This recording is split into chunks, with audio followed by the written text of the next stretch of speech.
ini mencari manifestasi Roh Kudusnya, saudara.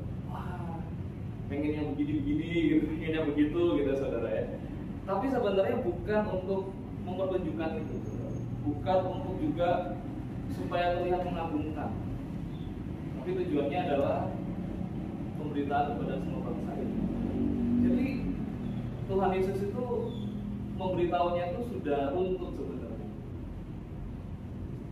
Jadi kalau kita simpulkan, saudara ya, kalau kuasa Roh Kudus untuk kesenangan atau kemuliaan pribadi atau cari tanda-tanda, penting bikin mujizat, saudara ya, berarti sebenarnya salah tangkap untuk mengenal tujuannya. Karena kalau kita cuma mencari itu lalu supaya bisa atraksi rohani, maka sebenarnya saya pelajari ada satu fenomena, itu fenomenologi, saudara ya, di mana sebenarnya itu bukan, tidak selalu daripada Tuhan. Iblis itu bisa dompleng seakan-akan itu dari Tuhan. Jadi kita harus hati-hati, jangan sampai terlena dengan manifestasi yang kelihatan rohani. Karena Paulus juga bilang ya, iblis bisa menyamar jadi malaikat terang. Jadi kita harus tahu dulu tujuannya dulu, baru kita akan bisa mengenali Tuhan ini mau suruh gimana ya.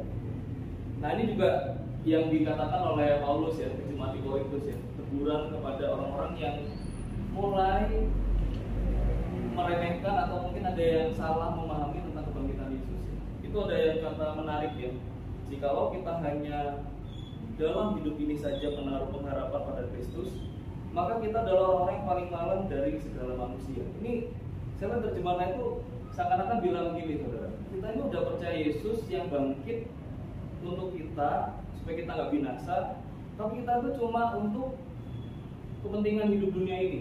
Yang penting saya bisa sukses, yang penting saya sehat, bisa kaya.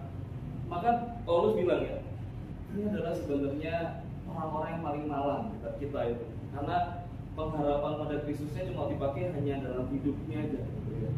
Nah ini yang menjadi pergumulan saya tuh menemukan akhirnya, iya, sebagai orang Kristen jangan sampai kita cuma rutinitas beragama Kristen, lalu kita akhirnya putar-putar aja gitu ya. Akhirnya kita di dalam siklus yang tidak tahu harus kemana ya. Nah